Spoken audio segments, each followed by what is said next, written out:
Fala aí. Chegou o homem.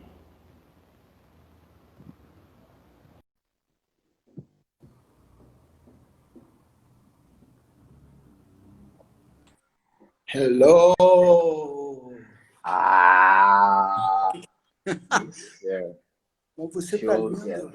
Você tá lindo com esse cachecol. Cara, o cachecol dá um ar. Pô, se eu soubesse, eu teria colocado minha boina. Você sabe que eu tô daquele jeito que eu te falei, né? Lembra?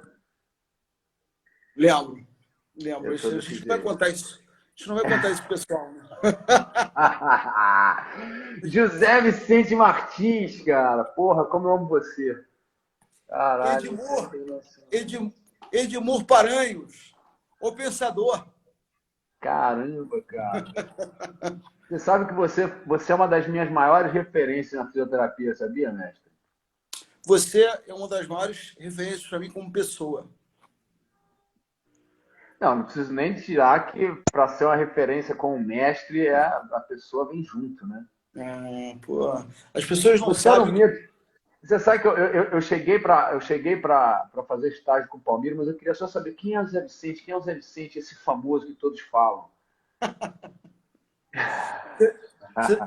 você sabe que as pessoas não sabem os anos que a gente tem de amizade, né?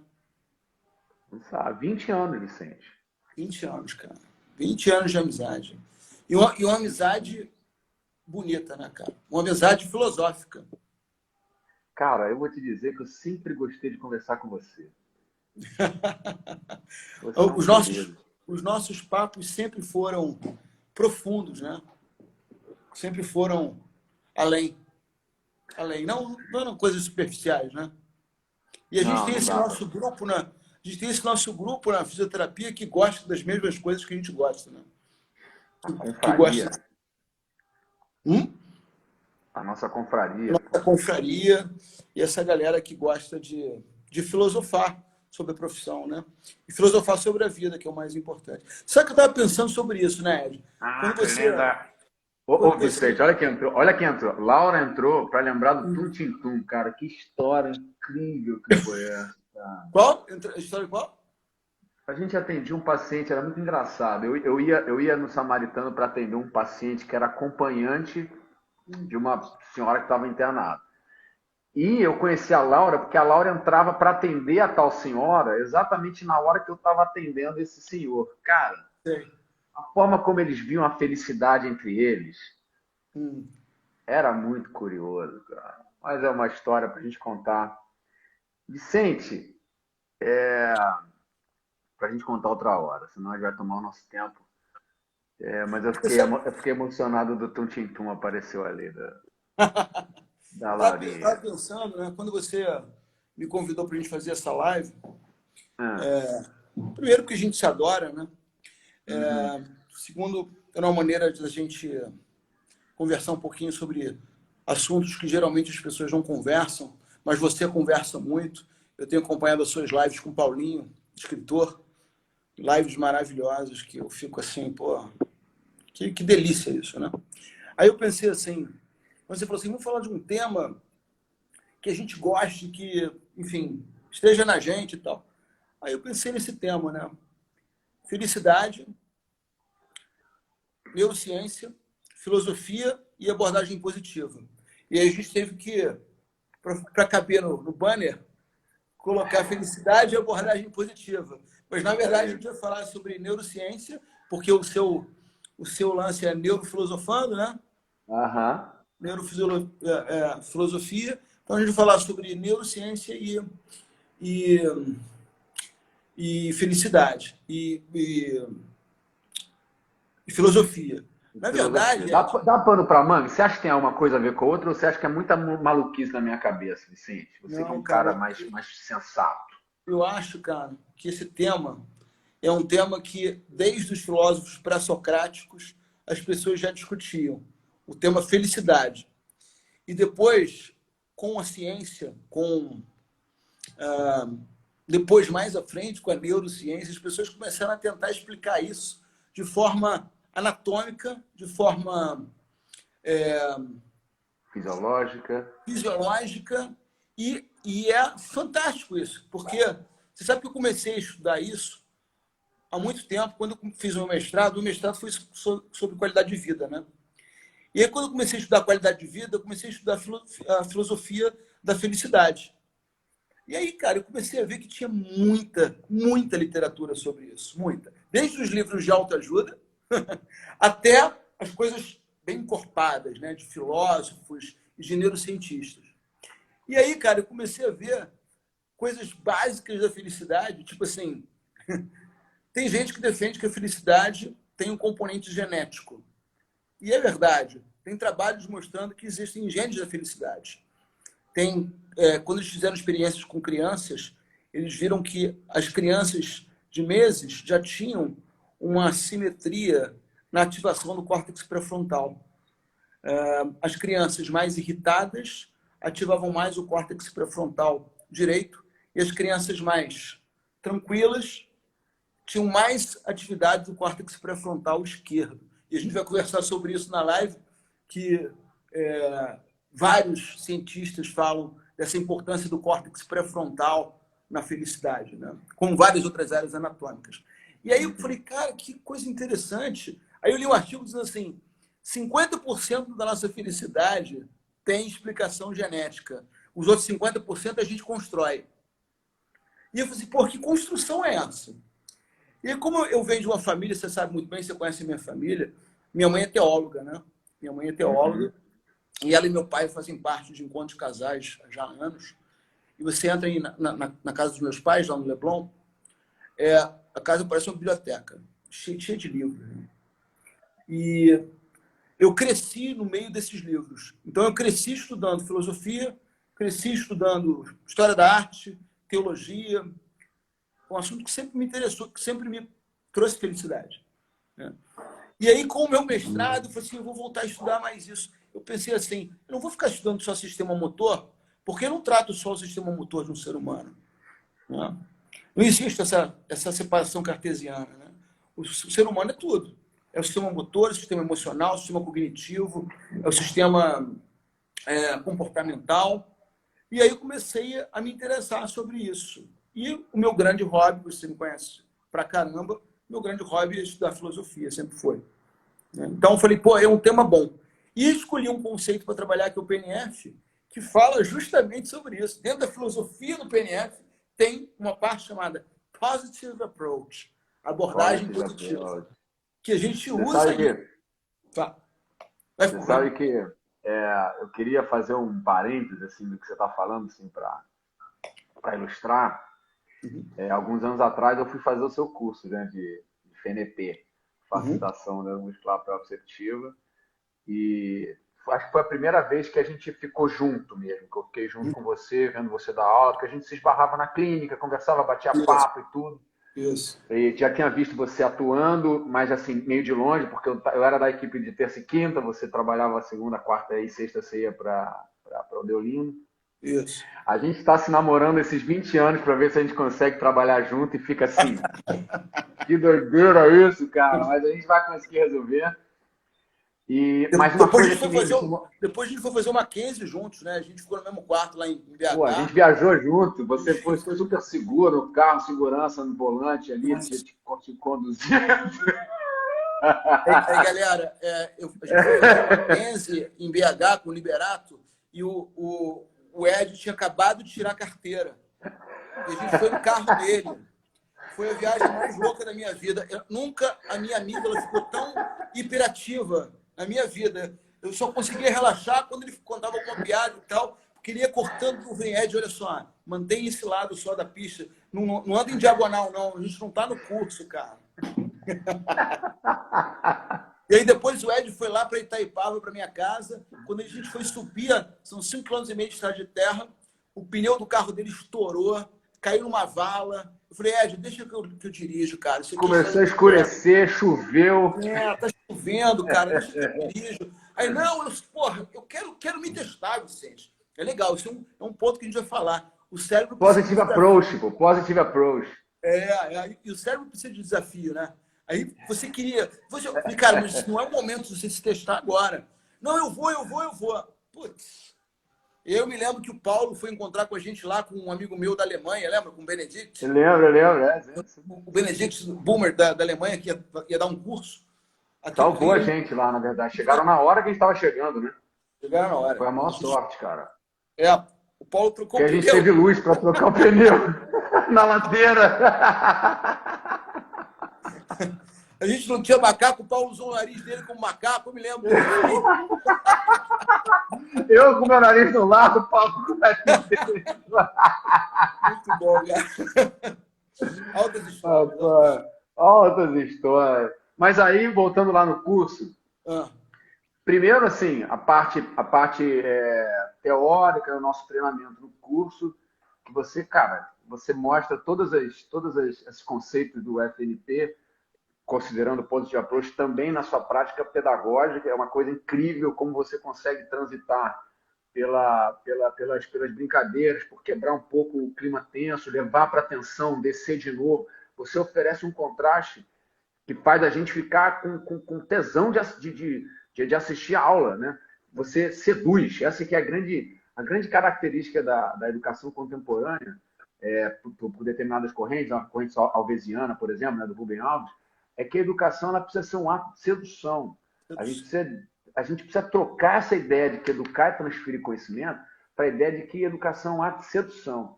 E a educação é tirar do lugar.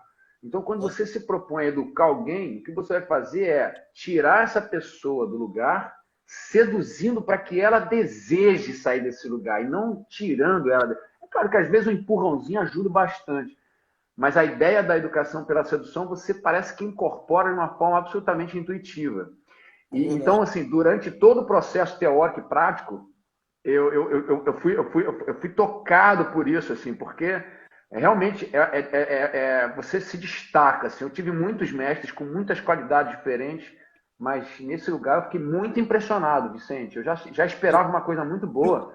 Fico honrado. Eu falei isso para você. Eu fiquei muito impressionado. E aí, para agravar ainda mais a minha impressão, eu vi você atendendo uma paciente que tinha chegado para a gente fazer aquela prática que você, não sei como é que está hoje, mas alguns anos atrás, poucos anos atrás, quando você deu esse curso e eu participei, você levava pacientes e a gente se dividia em grupos e avaliava, tratava.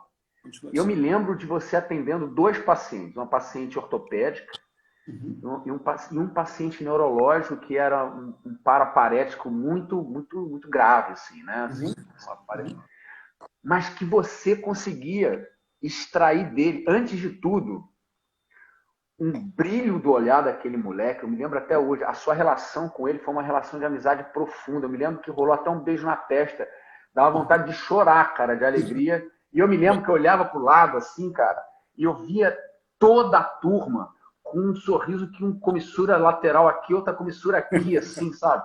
Eu saí dali com zigomático, cara, cambrado, assim, de tanta emoção, cara, de ver você se relacionando, assim. Primeiro com uma competência gigante, né? Você tem a conduta técnica da facilitação com muito rigor, assim, mas ao mesmo tempo muita doçura, assim, muita técnica, mas sempre com essa ideia do positive approach, da felicidade. E aí, trazendo essa imagem, você falando que mistura com a felicidade, 2 coisas eu acho interessantes para a gente começar o bate-papo, assim, depois dessa rasgação de seda que vai ser muito mais interessante. Mas você é honra. Você é um querido, você sabe muito bem disso. Você ativa o meu sistema de recompensa o tempo todo. Mas eu vou dizer, sabe por quê? É porque eu jogo a expectativa para baixo. Eu vou falar sobre isso. Mas, Vicente, presta atenção, coisa interessante. Felicidade tem um radical que a gente encontra em fertilidade. Isso, fecundação, né, cara? Fecundação. Que está também no cerne da palavra filho. E está no cerne da palavra feminino. Está muito relacionado com o grego fio. Isso. Que além de estar relacionado com nutrição, também está relacionado com o grego filo. Exato. Que é afinidade e que é uma das raízes que compõe a palavra filosofia, né? Exato. E além disso, que é interessante mencionar, a felicidade é uma discussão, né? O que é felicidade? o que torna uma pessoa feliz, qual a busca que a gente deve fazer para ser feliz. Isso foi uma discussão que eu acho que parte dessa premissa etimológica, né? Quer dizer, é a questão da nutrição, da fertilidade, mas ao mesmo tempo tem várias correntes filosóficas que falam, que propõem formas diferentes de entender a felicidade, né, Vicente? Como é que você vê isso assim? Quais são os seus preferidos? Quais são os seus preferidos? Pois é, cara. Então, como você falou, da raiz da palavra, né? Da etimologia da palavra, fio de fecundar, né? Do grego fecundar, é fantástico, porque essa busca pela felicidade vem desde os filósofos pré-socráticos, né? Mas, assim, o que eu acho interessante, a gente começar a nossa brincadeira aqui, falando da diferença de felicidade e prazer, né? Porque a gente tem vários filósofos interessantíssimos, como Epicuro, eu adoro Epicuro, né? Que Epicuro falava sobre a busca do prazer.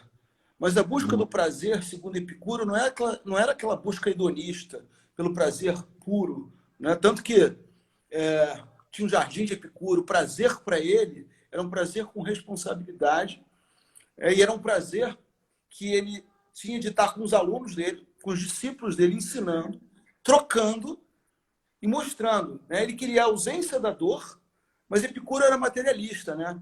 Então, para ele, tudo tinha que ser ali, naquele momento, né? Mas era uma felicidade que as pessoas interpretam mal. Era uma felicidade, era uma busca do prazer com controle, com prazeres que ele dizia que não fariam mal depois. E a gente vai ver que, puxando já agora para a neurociência, que existe um sistema de recompensa, que a gente vai falar já, que é uma coisa que ativa o nosso cérebro por várias coisas, por bebida, por sexo, por comida, por estudo, por boa música, etc. Só que, como o Epicuro dizia, existem prazeres que são prazeres que vão deixar a gente viver bem depois, e prazeres que a gente vai se arrepender. E aí, ainda no mundo dos grandes filósofos que eu adoro, eu não sei o que você acha do estoicismo, mas eu amo o estoicismo. Amo o estoicismo. Os estoicos, eles tinham uma visão muito bonita da vida, na minha opinião. Então, assim, um dos motivos dessa nossa live também é até mostrar para as pessoas algumas coisas que a gente sugere de leitura e de estudo, para que as pessoas depois comecem a buscar, né, a ler, enfim. Então, dos estoicos, eu adoro as coisas de Sêneca, eu adoro Marco Aurélio, o grande imperador. E os estoicos, eles têm isso de bonito, né? Marco Aurélio foi um grande imperador romano. E Epiteto foi um escravo aleijado. E os dois tinham a mesma visão da beleza da vida, que era o cosmos, o logos, né? O universo, ele tem a sua ordem. E os estoicos dizem uma coisa que a gente vai falar já, que tem tudo a ver com a neurociência, que é o seguinte: você não pode se preocupar com o que você não pode controlar. Você só deve se preocupar com o que você pode controlar. E a gente vai ver na neurociência, nas áreas corticais que eu vou mostrar já, eu fiz até um slidezinho para mostrar para a galera, que existem circuitos da preocupação, né? Circuitos específicos que as pessoas ativam o tempo todo, e neurotransmissores e hormônios da preocupação. Como existem circuitos também e ondas cerebrais relacionadas ao bem-estar, ao prazer, à alegria. E o que é o mais importante? Isso pode ser trabalhado. Isso pode ser exercitado. A felicidade, ela pode ser exercitada. Fala de novo. Deu um erro no meu fone. E aí, a felicidade, eu estava dizendo que a felicidade, ela pode ser exercitada. Eu vou mostrar aqui para a galera que um dos livros que mudou a minha vida foi esse aqui, Ed. Eu te falei, né? Treine sua mente, mude seu cérebro. Esse livro, bicho, foi um encontro do Dalai Lama com vários neurocientistas. Olha que máximo.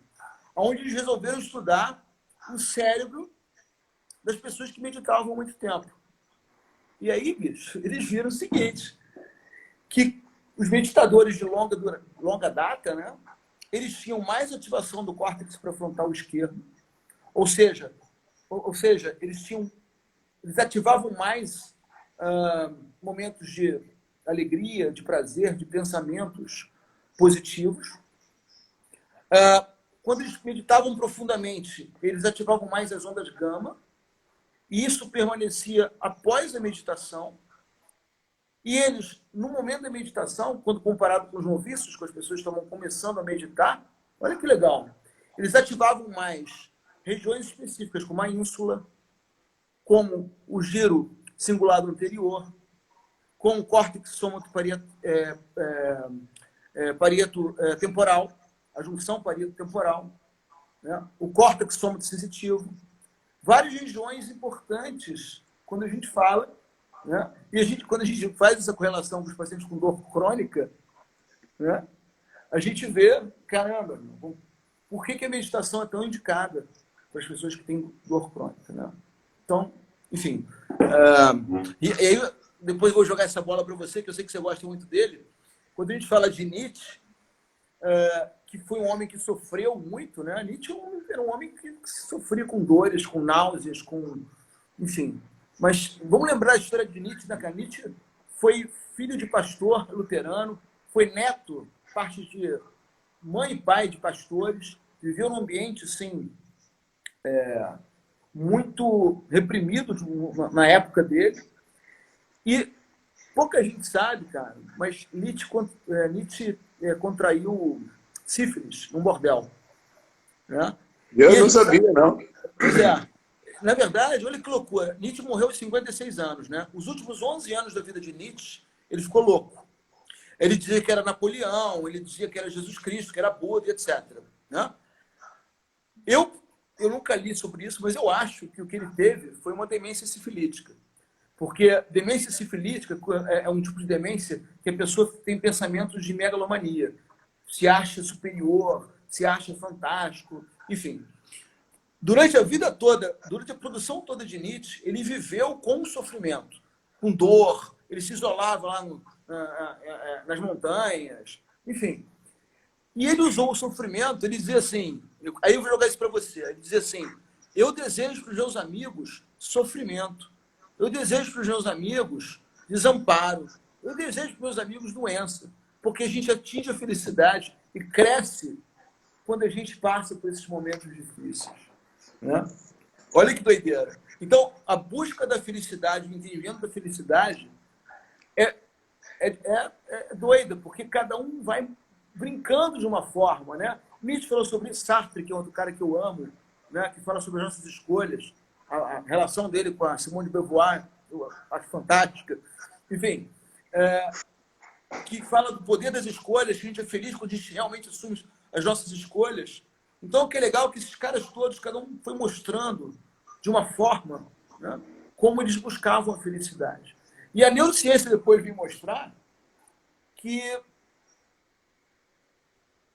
existem várias maneiras de você ativar áreas encefálicas relacionadas à felicidade de diversas formas. E a gente vai falar sobre isso depois. Mas eu quero jogar essa bola para você agora, dos filósofos que você gosta mais também. Bom, você está falando da busca do sofrimento. Para poder chegar a uma redenção, eu penso várias coisas sobre isso. Eu penso sobre os epicuristas em relação ao sofrimento, né? Você falou muito bem, assim, o Epicuro defendia a ideia de um prazer, mas um prazer responsável, né? O prazer das pequenas coisas, né? Não era qualquer tipo de prazer, não era o prazer do hedonismo, que era um prazer insensato, que era um prazer pelo prazer e pronto, tipo quase que um prazer parnasiano, assim, que se explica pelo próprio prazer. O prazer epicurista, ele não se justificava, você falou exatamente, se ele tivesse vinculado a um sofrimento tardio. Exatamente. Ao mesmo tempo que ele dizia que o prazer ele não era justificado se ele tivesse vinculado a um sofrimento tardio, ele dizia que um sofrimento imediato se justificaria se tivesse atrelado a um prazer tardio. De uma certa maneira, isso encontra um paralelo com o estoicismo, né? Considerando que os estoicos eles buscam o próprio controle das próprias ações. Por isso que eles não se preocupam com aquilo que eles não podem controlar. Eles se preocupam com o que eles podem controlar. A hora que eles podem acordar, o jejum, a prática de atividade física, a prática de estudo, a prática de buscar alguma forma de resignação. Eu sempre conto a história que Marco Aurélio ele tinha uma pessoa ali da corte dele que só tinha uma finalidade. Toda vez que ele ia para qualquer lugar público, que com certeza, como imperador, ele era bajulado, a pessoa ficava ali no pé da orelha dele, soprando para ele a todo momento: você é só um humano. Exatamente. Essa busca da resignação. E toda a conquista que ele fazia nas guerras, quando ele voltava com aquela charrete dele em pé e tal, esse cara vinha atrás dele dizendo assim: você é humano e você morrerá. Você é humano e você morrerá. Então, é incrível isso, né, cara? Essa visão do estoicismo de que você tem que controlar essa loucura da sua paixão de achar que, não, eu sou o máximo, eu estou acima. Então, o que é bacana é isso. Você tem Marco Aurélio, com aquele império todo. Meditações de Marco Aurélio é uma coisa linda. Todo fisioterapeuta tinha que ler Meditações de Marco Aurélio, que são conselhos para a vida, né? Total. E aí, ao mesmo tempo, você tem Epiteto, que chega e puxa e diz assim: cara, olha só, eu posso ser feliz sendo escravo, acorrentado e aleijado. Porque a felicidade, as 4 virtudes estoicas, né? Coragem, justiça, autocontrole e sabedoria. E isso independe, né, cara? Isso independe da posição social, independe de tudo. Exatamente. Mandela foi um grande admirador do estoicismo, né? Mandela ficou anos e anos preso. Ele dizia: vocês vão roubar tudo, menos a minha mente. Porra, cara, isso é lindo, né, bicho? Agora, é muito autocontrole, né, para se manter numa situação dessa e se manter são, né, cara? Muito. Mas você perguntou dos meus favoritos, cara. Acho que cada filósofo vai ter uma influência que eu acho que é positiva e que a gente acaba usando assim para de alguma forma referenciar algum aspecto da ideia de felicidade. Eu gosto muito dos cínicos, cara. Eu gosto muito dos cínicos, cara. E a ideia dos cínicos tem um pouco desse estoicismo do Epiteto, assim, porque para os cínicos a felicidade pelo luxo, a felicidade pelo consumo, a felicidade pelo obedecimento de determinadas regras associado a uma virtude exógena e imposta, abrir mão disso é chegar à felicidade, né? Porque isso tudo é temporário, isso tudo é provisório. Né? A verdadeira felicidade está no seu domínio de si, né? Tem uma passagem, a gente sempre falei com o Paulinho, a gente conversou sobre isso, uma passagem de Dionísio, né? de Diógenes, né? De Diógenes Laércio, quando estava passando a comitiva de Alexandre o Grande, e Alexandre o Grande, com toda aquela pompa helênica, né? Desce da carruagem, vira para ele e fala assim: mestre Diógenes, porque ele era o mestre, né? Mestre Diógenes, você tem toda a minha admiração e por causa dessa admiração eu vou te conceder qualquer pedido que você possa fazer. E ele vira para ele lá perto do seu barril onde ele morava e pede para que ele: então você, por favor, bota a sua comitiva um pouco mais para lá para você não atrapalhar o meu sol. Sai da frente do meu sol. Sai da frente do meu sol. Isso é fantástico, né, bicho? É fabuloso. Essa ideia do cinismo é o total controle, não é o total controle, mas é a verdadeira soberania de si, porque parte do controle que a gente tem de si, o próprio estoicismo fala sobre isso, vem da ideia de que você precisa abrir mão de tentar controlar aquilo que você não controla, né? Você não controla, exatamente. E isso é o verdadeiro poder da resiliência.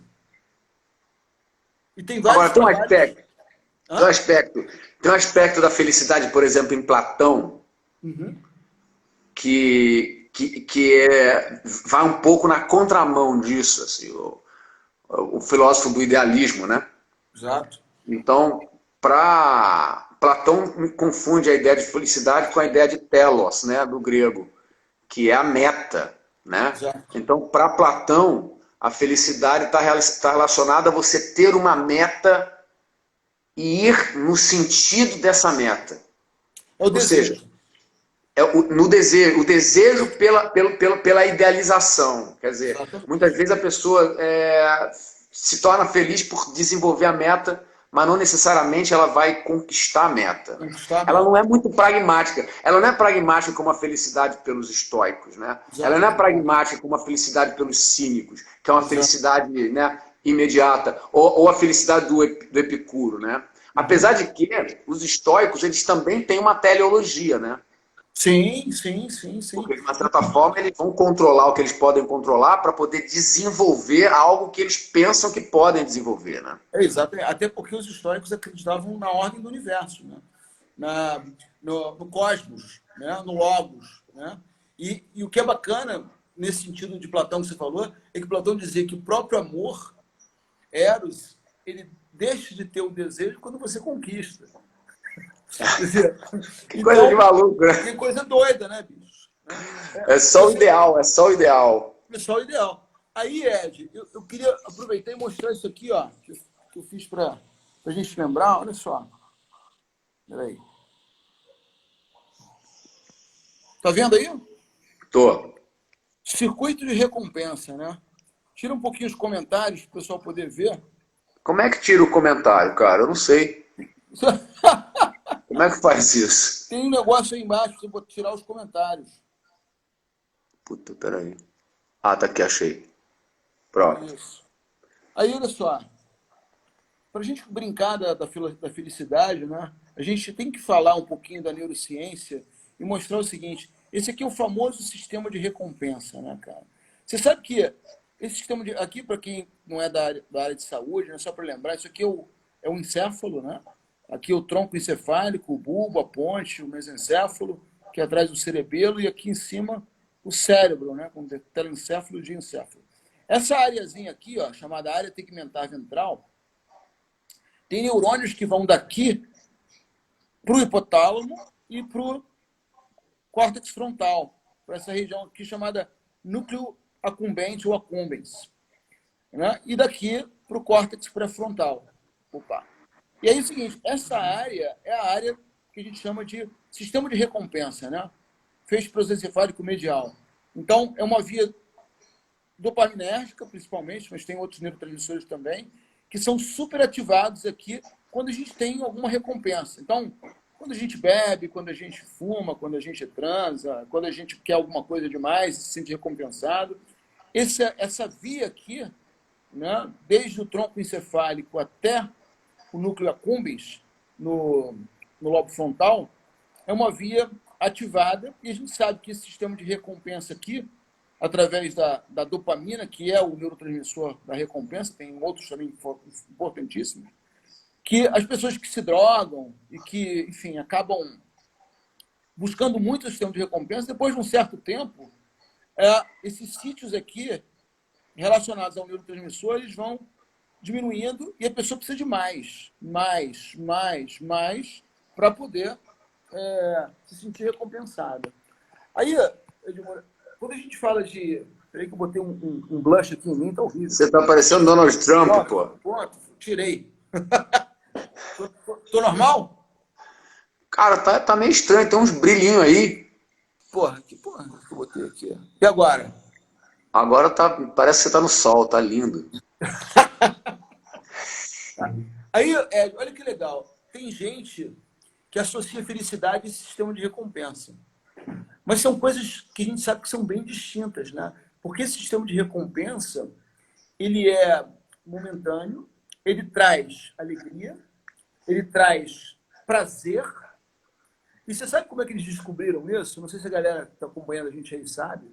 Foi um pesquisador americano chamado James Oates, né? E na década de 50. Ele pegou ratinhos de laboratório e implantou eletrodos ali no tronco encefálico, porque naquela época eles estudavam muito sobre a formação reticular mesencefálica. E ele queria saber se tinha alguma coisa ali que ativasse o estado de vigília, que ativasse a consciência, né? Que eles não sabiam que consciência era uma coisa e o estado de vigília era outra. Muito bem. Aí ele botou esses eletrodos ali, que já tinha um estudo sobre isso. Ele queria saber quais eram as áreas ali no mesencéfalo que eram responsáveis por acordar o sistema reticular ativador ascendente, né? Acordar o córtex. Aí, bicho, quando ele colocou isso lá, ligou os eletrodos lá nos ratinhos, começou a dar choquinho nos ratinhos, os ratinhos começaram a ir para aquele cantinho ali da mesa. Ele falou assim, porra, interessante. Aí, toda vez que o ratinho ia para um canto da mesa, ele dava um choquinho. E o ratinho gostou disso. Aí ele ia para o outro lado, voltava para o mesmo canto da mesa. Falei, pô, vou trocar de estratégia. Quando o rato for para o outro canto da mesa, eu vou dar choque. Aí, quando o rato foi para o outro canto da mesa, ele deu outro choque. E ele começou a entender que o ratinho estava ficando viciado nos choques. Pô, tinha um barato aí com o ratinho. Aí, quando ele foi ver, cara, os eletrodos tinham saído do lugar. Não estavam mais ali. Não estavam mais ali no mesencéfalo. Tinham ido um pouquinho mais para o hipotálamo, né? E ele entendeu que ele começou a estimular o sistema de recompensa desses ratos. Olha que interessante. E aí ele começou a fazer isso de novo, para ver, cara, isso é muito legal, né? E aí ele fez isso com outros experimentos e viu que, na verdade, é ali a área tegmentar ventral que mandava informação para o hipotálamo, que mandava informação para o núcleo accumbens, que é um núcleo relacionado à recompensa, né? E que os ratos ficavam felizes com isso. E aí, os caras começaram a estudar a emoção, viram assim, porra, se isso acontece em animal, isso acontece em homem também. Vamos ver. E aí começaram a fazer isso. E viram que as drogas atuam nesse sistema de recompensa. E várias outras coisas. Então, pessoas que acham que a felicidade é, na verdade, buscar esse sistema de recompensa, elas estão pensando num prazer mais hedônico, né? De hedonia. Estão confundindo prazer com felicidade, né? Exatamente. Que talvez seja o hedonismo. O hedonismo confunde prazer com felicidade. Eu acho que talvez a diferença seja, você tem uma ativação aguda do sistema de recompensa, né? Uhum. Mas eu acho que está relacionado com essa área ali, o sistema mesolímbico, principalmente, né? Algumas influências a partir do giro pré-frontal e para o giro pré-frontal. E a felicidade talvez seja como a dor, assim, ela não está presa numa área cerebral, ela está presa em várias áreas cerebrais, ela está associada a várias áreas cerebrais. Exatamente. E a área da recompensa é só um dos circuitos que fazem parte da felicidade. E a própria forma como você entende a felicidade, ela vai influenciar a forma como esse sistema mesolímbico vai funcionar. Exatamente. Uma coisa que eu tenho desenvolvido muito, assim, tenho entendido muito, é que o sistema mesolímbico ele funciona de uma maneira parecida com a seguinte. A área ventral tegmentar ela vai liberar dopamina no circuito e aí vai pegar o que você falou, núcleo accumbens e o giro pré-frontal, vai pegar também hipocampo, então vai garantir, por exemplo, a transformação das memórias de curto prazo em memórias de longo prazo, para que você possa desenvolver uma forma de repetir o evento prazeroso. Você tem a amígdala cerebral, que eu tenho brincado que a amígdala cerebral é a ordem do caralho, viado. Então, ela não é do perigo, ela é do espanto, né? Porque às vezes você pode ativar a amígdala com uma coisa muito boa, né? Que você caralho, viado. Então, essa é a cara da amígdala ativada, às vezes para o perigo, às vezes para uma coisa muito boa, né? Você tem o núcleo accumbens, que seria talvez a expressão motora da recompensa. Você falou bem, o núcleo accumbens está ali perto do giro frontal, ali perto do... É uma parte do corpo estriado, né? É uma parte do corpo estriado, claro. Uma parte do corpo estriado. Estriado ventral, claro. Estriado ventral. E o estriado é um dos órgãos que quando você tem muita dopamina para o sentido do estriado, você tem movimentos de abertura, a expressão da felicidade, né? A expressão da felicidade, porque a expressão da felicidade também se confunde com a expressão do prazer. Talvez a expressão do prazer seja uma coisa mais aguda, mais eufórica, mas a expressão da felicidade, ela passa por isso. Minha vela caiu, cara. Minha vela caiu. Mas o que eu ia falar para você... Mas deixa eu só te mostrar mais uma coisa para a gente liberar os comentários de novo para a galera participar. Olha só, essa outra figurinha aqui, né, aqui mostrando o córtex frontal, parietal, temporal, occipital, e aqui a ínsula, né? Essa região que hoje em dia as pessoas estudam bastante, né? E lembrar que esse sistema límbico, né, tão famoso, circuito de papéis, a emoção não está circunscrita só a isso, né, cara? A felicidade não pode estar circunscrita só a isso, né? Então, a gente sabe que as pessoas que ativam o cérebro com meditação, com práticas mentais, elas acabam tendo mais atividade no córtex pré-frontal esquerdo, mais atividade na ínsula, mais atividade no giro, no córtex cingulado de uma forma geral, mas em termos de controle, a gente sabe das ligações do córtex cingulado com o córtex pré-frontal, né? Mais atividade em outras regiões, exatamente o que você falou, né, cara? Quando a gente pensa em felicidade, a gente não pode ter aquele pensamento de áreas seletivas, como antigamente se pensava em dor, e hoje em dia a gente sabe que as coisas não são assim, são áreas que funcionam para várias outras coisas e podem ser ativadas quando a pessoa tem dor, é a mesma coisa, só dos comentários da galera. E aí, cara, os caras viram o seguinte, nesse livrinho aqui, eles viram assim, pegaram aquele Mathieu Ricard, aquele monge francês, colocaram 256 eletrodos na cabeça dele e mandaram o cara meditar. E aí eles viram isso, cara, que ele aumentava as ondas gama, ele ativava mais, ele fazia uma simetria do córtex pré-frontal, mais o pré-frontal esquerdo, ínsula, até cerebelo eles viram, núcleos da base, uma coisa assim muito legal. E aí, o bacana, Ed, é que os efeitos da meditação continuavam depois, quando ele comparava com os noviços, que eles estavam começando a meditar. E aí eles viram o seguinte, na verdade, esse tipo de felicidade, que não tem a ver com o sistema de recompensa só, tem a ver com o sistema de recompensa, tem a ver com uma coisa mais mantida, isso pode ser treinado através da neuroplasticidade. Olha que bonito. Assim como a gente malha corpo, se a gente malha o cérebro, né, com atitudes positivas, uma das melhores meditações que eles viram é a meditação da compaixão. Quando eles meditavam pensando em compaixão, eles ativavam áreas específicas do córtex relacionadas a bem-estar, né? E saiu um trabalho agora em 2018 mostrando que pessoas que têm gestos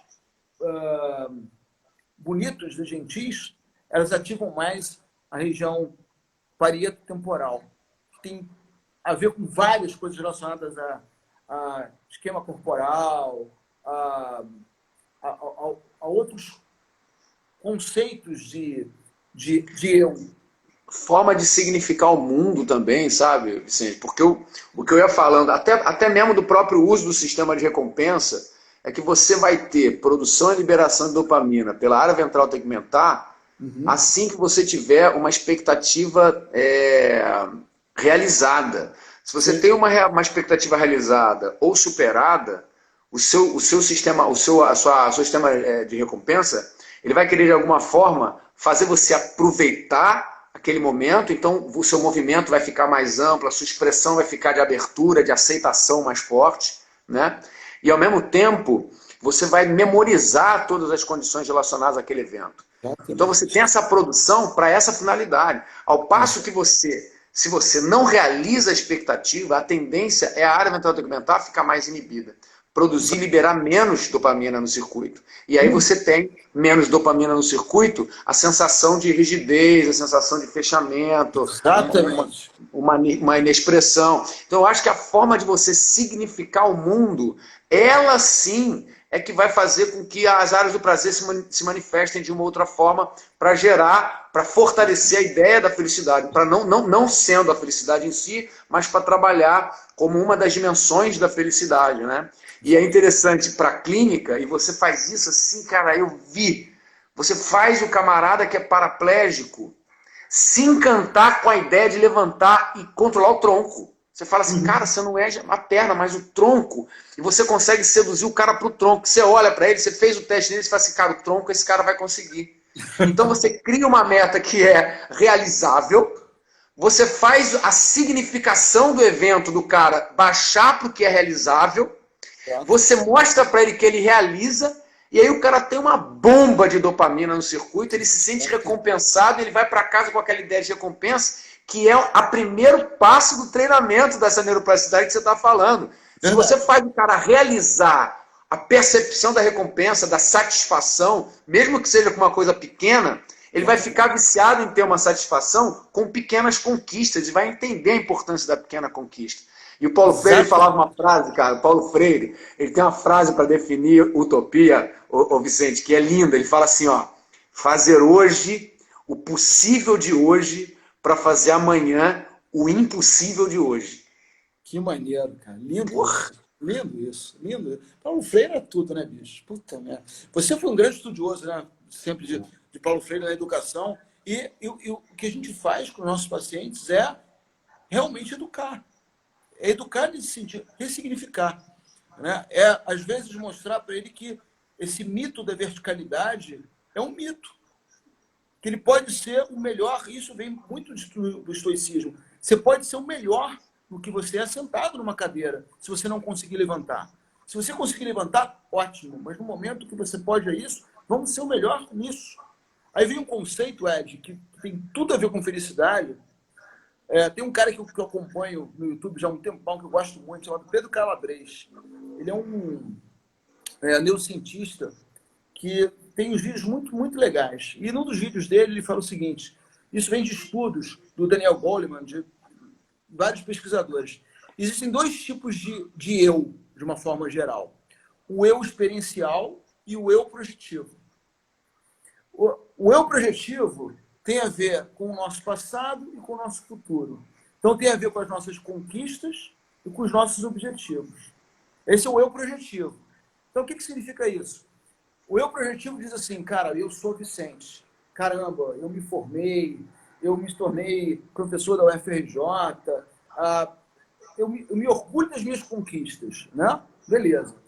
O eu projetivo fala também dos meus objetivos. O que eu quero na minha vida? Onde eu quero chegar? Né? Maravilha. A sociedade treina a gente só para o eu projetivo. Ou seja, para a gente pensar no futuro. A gente tem que estudar, se formar, constituir uma família, ter dinheiro, ter posição e pronto. A sociedade esquece do eu experimental. O que é o eu experimental? É exatamente isso que a gente está fazendo agora.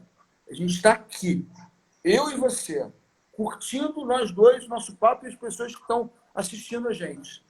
Esse eu experimental é o viver o momento, que os budistas falam de uma maneira linda. É você estar no presente. E o equilíbrio da felicidade na vida é você buscar, e que a meditação de atenção plena, o mindfulness, ensina muito isso para a gente. É o equilíbrio entre você viver o presente, realmente o presente, e saber criar as suas expectativas para o futuro sem atrapalhar o seu eu experiencial. Né? E aí, bicho, eu aprendi muito. Você sabe que eu viajo muito para a Ásia, né, cara? E eu sou fissurado nos asiáticos, né? Da minha formação no karatê desde pequeno, enfim. E aí, outro livro que transformou minha vida foi esse aqui, cara. Ikigai. Ikigai. Esse Ikigai significa o seguinte. Ikigai, a tradução seria razão de ser, ou o que te faz levantar todos os dias. Esse livro, cara, foi escrito por dois espanhóis, interessantíssimo, o livro, por dois espanhóis. Eles queriam saber o seguinte, existem 5 lugares no mundo em que as pessoas vivem muito, vivem mais de 100 anos. Mais de 100 anos, são pessoas longevas. E eles viram assim, caramba, que lugares são esses? Aí eles viram Okinawa, no Japão, Sardenha, na Itália, uma ilha grega, um local na Califórnia e um local na Costa Rica. E eles foram ver, né? Pô, por que essas pessoas vivem tanto? Por que essas pessoas são felizes? Aí tem 4 ingredientes para isso. Olha que legal. Dieta, uma boa alimentação, uma alimentação com frutas, verduras, legumes, aquela coisa que a gente já sabe. Exercício físico, ter amigos, viver rodeado de gente que você gosta. Em japonês, isso é o moai. Eles têm um grupo de amigos que eles se reúnem sempre, que eles estão sempre juntos, que eles fazem as coisas juntos e tal. E ter um Ikigai. Então, o que é Ikigai? Uma razão de ser. Ter uma razão de ser. É o que faz você acordar todos os dias. Assim, aí eu pergunto para todo mundo que está assistindo a gente, qual é o teu Ikigai? Né? O que faz você acordar todo dia? O que faz você querer viver? O que faz você querer experimentar a vida? Tem um cara aqui do Rio, cara, que eu admiro muito, talvez esteja até assistindo a gente, que é o Pedrinho Salomão, que fala sobre felicidade. A palestra dele é linda sobre felicidade. O outro foi Pedro Calabrese e esse é Pedro Salomão. Uhum. Ele fala muito sobre isso. Viver, o que te faz querer viver? Né? Então, por exemplo, o meu Ikigai é ser fisioterapeuta, bicho. Eu acordo todos os dias com uma fome, com uma vontade de melhorar os meus pacientes, com esse desafio. Né? Porque o que é legal do eu experiencial é isso, ele fala isso. O cérebro precisa de desafio. Né? E o desafio não pode ser nada tão lá em cima que te frustre, nem nada tão baixo que te desanime, que te brote. Uhum. Então, assim, meu desafio de chegar e ressignificar a vida das pessoas, tipo assim, olha aqui, cara, eu tô contigo, meu irmão. Eu vou fazer o meu máximo para você melhorar. O meu máximo, bicho. Eu vou ser suas pernas, eu vou ser os seus braços, eu vou ser o seu tronco. Eu tô aqui, naquele momento eu tô ali com você. É o que o livro fala, é o estado de flow. É quando você está assim, imerso naquele negócio, sabe? Assim, você é tudo ali. Aí não existe infelicidade, né? Não existe, cara. Não existe, bicho. Você se mistura com a vida do paciente, o paciente se mistura com você, a pessoa fala, você fica em transe quando você atende. Não, é porque eu estou tão com ele está tão comigo, e eu quero tanto o resgate dele, que as coisas acontecem. É isso, cara. É isso. Vamos É parar. interessante. Não, pô, isso é maravilhoso.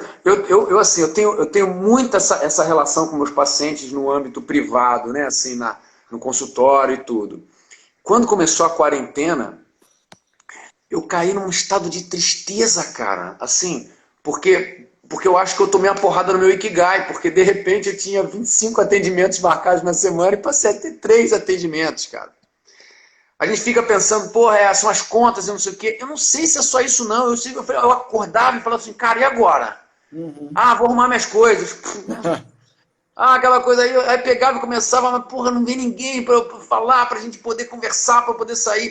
A fisioterapia realmente me leva para um lugar. E agora, aí passei um mês nessa maluquice. No segundo mês, comecei a atender em hospital de campanha. Pô, você faz um trabalho bonito, hein? O Vicente, eu voltei a atender como equipe interdisciplinar, né? E, cara, aí é o seguinte, Vicente, a minha sensação aí, tomara que tenha amigos do hospital assistindo, se tiver, dá um oi aí, alguém do hospital que esteja assistindo, eu não fico divulgando muito, depois o nego reclama, eu não fico divulgando, mas se tiver alguém do hospital aí, dá um tchauzinho, vai ser muito legal saber que tem alguém de lá.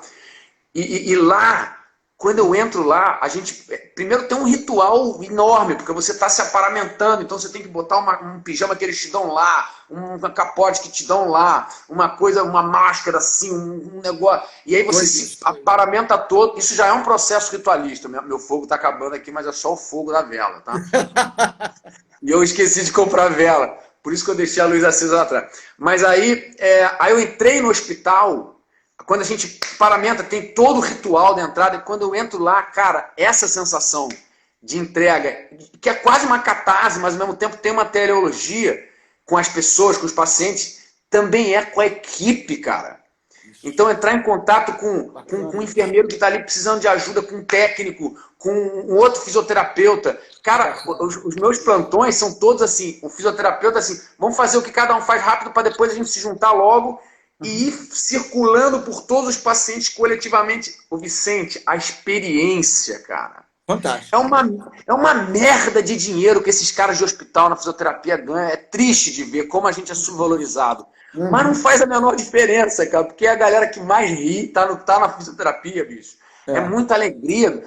Existe, eu acho que uma tendência do fisioterapeuta, eu tomara que eu não esteja sendo piega de falar isso, mas dentro da fisioterapia existe muito Ikigai, cara. Muito, e é exatamente isso. Essa conexão do paciente é uma conexão de amizade. A gente entra como profissional de saúde, quer botar jaleco, mas não dá, porque é uma relação de amizade profunda, cara. Porque nessa relação de amizade, não é só o ganha-pão que a gente tem, cara.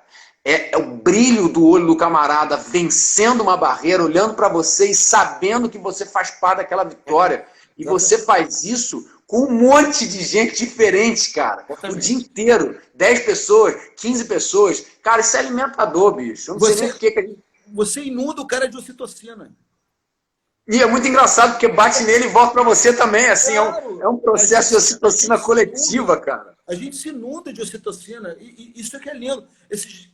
Quando a gente fala de... Porque é tão bacana isso que você está falando, que a gente, como a gente estuda a neurociência, a gente tem a tendência de tentar explicar o que acontece no nosso cérebro o tempo todo, porque isso é uma chuva de neurotransmissores, isso é uma chuva de áreas corticais sendo ativadas, né? Então, você tem aí endorfina, você tem ocitocina, você tem vasopressina, você tem serotonina, muita dopamina. É uma chuva de neurotransmissores que acontece quando você tem esse ato de compaixão. Porque o verdadeiro fisioterapeuta é aquele que tem compaixão, aquele que olha para o paciente assim, cara, você podia ser meu pai, você podia ser minha mãe, você podia ser meu irmão, você podia ser alguém que o meu hipocampo reconhece como uma pessoa muito importante para mim.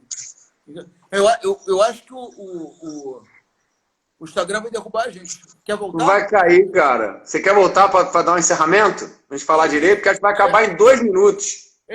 Vamos voltar, porque tem algumas outras coisas que eu queria... Caramba, quanto comentário, cara. A gente não conseguiu ler nada. Pô, você me inundou de ocitocina, Vicente. Você quer ver uma coisa? Quando a gente voltar, eu queria falar sobre a relação ocitocina-vasopressina. Mas alguém quer que a gente volte? Vamos fazer o seguinte, se quiserem que a gente volte, faz aí, bota coração pra gente. Se tiver muito coração, a gente entende que tem que voltar. Isso. Isso é mó mise-en-scène, Vicente, isso é mó mise-en-scène, mas só para ver mais coração, porque com coração libera a minha ocitocina toda. ou então faz assim. Joinha e coração, vai. Se tiverem mais de 10, a gente volta. ainda tem 20. Ó, se tiver um coração do Palmiro, eu volto. Tem que ter um coração do Palmiro. O Palmiro só tá rindo aí. O Palmiro, você tem que voltar, porque quando a gente voltar, eu vou falar sobre otimismo, pessimismo e realismo. Eu vou gostar. Eu quero ver ele voltar, cara. Aqui. Eu vou fechar e vou abrir mais uma agora. Abre mais uma, vai lá.